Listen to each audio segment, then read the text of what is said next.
Investigating January 6th is a sober endeavor, one demanding good faith participation from both parties. Time after time, McCarthy has shown he is not up to that task, so we cannot allow him to derail our important work or appoint others who will. We will uncover the truth. Rock star, well, not rock really, smooth jazz congressman. Yes, that's and, right. Chairman of the House Intelligence Committee, Chairman Adam Schiff. So you didn't hear those jazz tunes I was playing then? I did we not. did not. I missed that. I apologize. So you begin tomorrow, January 6th Commission. I had asked you off air, and we should do this on air because I did not realize. I said, will there be more appointments? I mean, I cannot applaud Speaker Pelosi enough. I think that was so smart and savvy to appoint Liz Cheney and Adam Kinzinger, making this clearly a bipartisan commission, despite Kevin McCarthy's best intentions to just completely derail this whole thing. So you're saying there could be, maybe not in time for tomorrow, but there could be more appointments? Yes, there could be. I think we're certainly open to that as long as there are Republican members who are interested in uncovering the facts of January 6th. There's room for more. And indeed, the Speaker had approved 3 of McCarthy's choices, but McCarthy, in a fit of pique, pulled them from the committee. But look, McCarthy rejected a commission that would have been 5 Democrats and 5 Republicans. Because Donald Trump rejected it. And that's basically all that Kevin McCarthy needs to know is the will of Donald Trump. And they don't want us to get to the truth, but we're going to persevere. And I think we've got, 9 excellent members now, and there's room for more if possible. I don't know if there'll be room for more by tomorrow, but nonetheless, I'm keeping an open mind, certainly. Well, Chairman, I assume you agree with Speaker Pelosi. Nobody that voted to overturn a free and fair election. No one that voted for this insurrection, basically. I mean, you tweeted McCarthy's scared, Stefanik too. They never wanted an investigation into January 6th to go forward because they're afraid of what America will learn. Now they're throwing pointless partisan bombs, hoping no one realizes they're once again, they have put Trump before country. And that's exactly it. It's... I'm sorry, your thoughts so far. Well, the remarkable thing is the Speaker took a real gamble and supported a commission that would have been equally divided between the parties, in which not a single subpoena could be issued if there wasn't at least one member of the other party to support it. McCarthy rejected that. McConnell rejected that. So now we're going forward with the Select Committee, and they're complaining about that. But the Speaker was still willing to accept people nominated by McCarthy who had voted to decertify the results of the election. And again, showing that she was willing to meet the minority leader more than halfway. But what she was not willing to do was seat members who are hostile to the very mission of getting to the truth about January 6th, or that might be witnesses before that committee. So I think she made certainly the right decision, and I like the way the Select Committee is shaping up. And I think tomorrow's hearing should be very revealing to the country, particularly in light of this effort to whitewash the events of January 6th. It is sort of just stunning disconnect. I mean, in this world we're in, that we repeatedly see this video footage of how horrific and violent January 6th is. While you have this split screen, Republicans or Trump saying it was peaceful. Oh, happy tourists, loving, kissing, hugging. I mean, it's just, I don't think we've ever seen such a thing, right? Where there's just some weird disconnect between actual facts and things we've seen on videotape, right? I mean, you're a prosecutor. How often do you get the crime on videotape? Hours of it.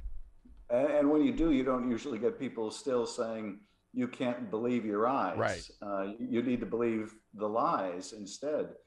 It is astonishing. It's like an effort to gaslight half the country.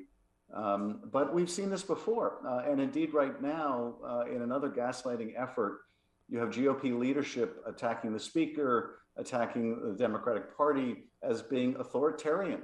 They clearly recognize what Donald Trump is, his desire to be an autocrat, to be a despot.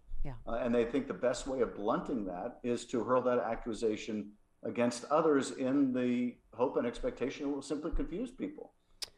That's what they're about. Do you remember a time long ago and far away? Oh, it was 2 impeachments ago. Wasn't you were 2 impeachments ago, weren't you? Yes. And how do you feel about them playing clips of you from that time, just being right about everything, that he will do it again, and he did, and it just, I mean, do you think like, oh, that guy was good? I mean, what do you think when you keep seeing you played back? Well, it didn't require any great feat of clairvoyance to see that this is who Donald Trump was. He was going to continue lying to the country. He lacked even the most basic decency. He doesn't know right from wrong.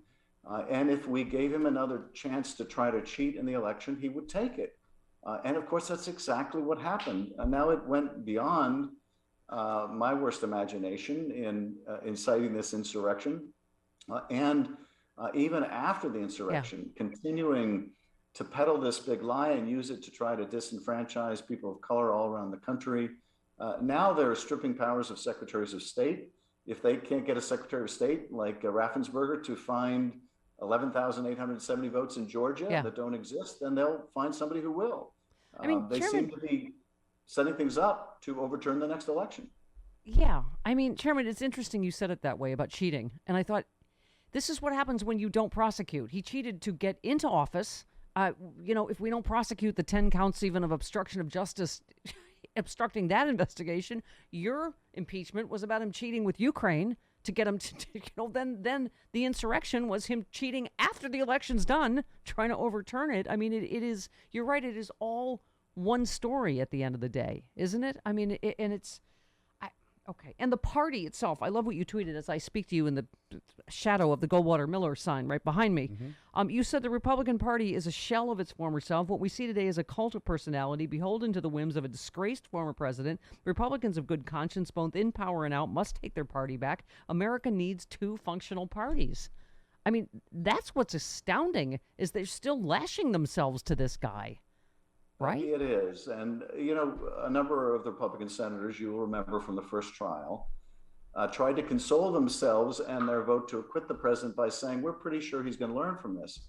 Well, he did learn from it, but he didn't learn the lesson they were hoping for. He learned that he could get away with anything.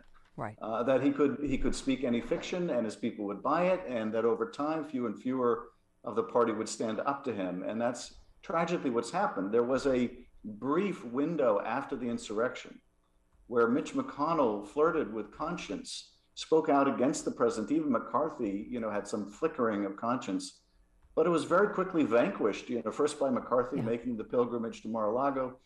But within 2 weeks, even Mitch McConnell went from denouncing the president as using the biggest microphone in the world to push out this big lie because of his inability to accept his loss in the election and blaming him for all that followed. He went from that to 2 weeks later when he was asked, well, if this guy's the nominee of the party, we support him? And his answer was absolutely. The capitulation was breathtaking in its speed and its completeness. And until that party can rid itself of Donald Trump, this country will still, and its democracy will still be hanging by a thread. Thank you. And as the chairman who prosecuted one of the impeachments, I mean, this is what comes of not prosecuting him. I mean, you're right. Mitch McConnell's like, oh, there's a, what did he say? A criminal justice system. He hasn't gotten away with anything yet. Like, oh, this isn't the appropriate place. We can't vote to impeach him. And then when then they'll say, oh, you can't go after a former president. We've heard this in an endless cycle now, haven't we, for 5 years? I mean, we have, and even before that, McConnell delayed the taking up of the second impeachment until Trump was out of office. And after having delayed taking it up until he was out of office, then McConnell fell back on, well, we can't take it up now because he's out of office. Right. And I hate to... but there's still another remedy, and that is prosecution. Of course, now he's singing a very different tune. Now it's, implementing the will of the former president, and we are where we are. And I hate to do this to you. I only do it to you because I love you the most. Here is Donald Trump Saturday. Uh-oh. But this is what happens from not prosecuting in the first place. Someone that attempted a coup is doing it again and is out there inciting more violence in this ongoing coup. This is Saturday. If I lost this election, I could handle it pretty easily. When they steal it from you and rig it, that's not easy, and we have to fight. We have no choice. Have to fight. Chairman, do they allow this in other countries? He attempted a coup, right? January 6th was a coup. It is ongoing, as you say, in all of these voter suppression laws in the states and laws where they can just appoint the winner if they don't like the winner. What, in your opinion, has to be done here? This is so unprecedented. I don't even know what to say anymore, that he is still out there able to incite violence. You know, they allow it in dictatorships. They allow it in developing countries without any strength in their democratic institutions. But what is so hard to wrap your head around is why so many of my colleagues in Congress accept this, condone it, applaud it, are willing to go along with it. I mean, this is one of the most painful realizations of the last 4 years for me, which is people I worked with, many of whom I admired, who I thought stood for something, and their views were different than mine, but I thought at least they believed what they were saying in terms of their conservative values, in terms of their love of country and constitution. It turns out, no, none of that really matters to them as much as staying in power. Yeah. And that's what's really put us on the razor's edge here. Yeah. Well, I mean, you tweeted, after 4 years of unfettered corruption, justice is finally catching up to the former president's criminal associates. Thomas Barrack may be the latest Trump aide held responsible for his crimes, but he certainly won't be the last. But, you know, our friend Glenn Kirshner makes the point, Chairman, that Donald Trump is a federal problem, and really there should be a federal solution and prosecution. I mean, we can't just leave it up to the states and, maybe this associate or that associate will flip. I mean, it is an extraordinary amount of his closest loyalists that have been arrested, right? And either already pardoned. I mean, we still don't even know why Barrack wasn't prosecuted. Was it that more Justice Department shenanigans, or, you know, because he would have pardoned him as well, right? I guess that's the only good news about them waiting until now, right? Yeah, you know, I suppose that is a silver lining with a delay, is that Trump can't pardon these people. But look, it was a den of thieves. They were all grifters, and this was a supreme opportunity to just grab as much as they could. And I think we see that in someone like Thomas Barrack, who, you know, is a very wealthy man, but not wealthy enough apparently to engage in this alleged conduct. So, you know, the other part of it is there are unanswered questions in terms of the federal government and prosecution, including the former president's conversations with the Georgia Secretary of State, where he seems to be calling on the secretary to commit a crime, to defraud people in that election. And of course, let's not forget individual one, who is making hush money payments to a porn star in an effort to impede that impact on his campaign.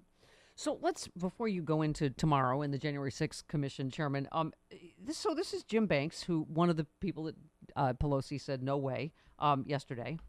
What do you think blew up this commission last week? What was the motivation? Well, it's more clear than ever that Nancy Pelosi is not interested in an investigation. She's only interested in a narrative.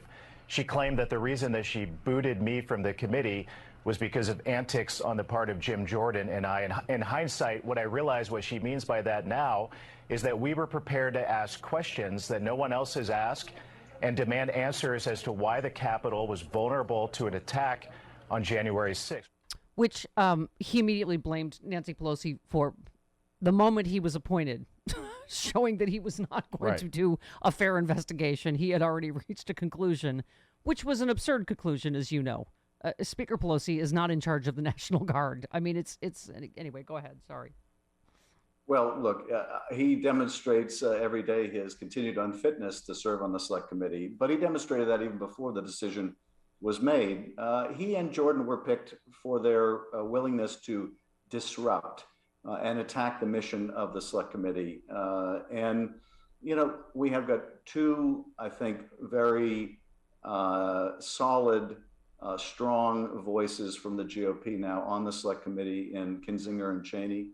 Yeah. We may have more in the future, but I think the Republican Party, at least the party that we used to know pre-Trump, that wasn't a cult, will be represented, and their viewpoints will be represented. I hate to do this to you. This is why, because I love you really 3 times as much as anyone else. One more.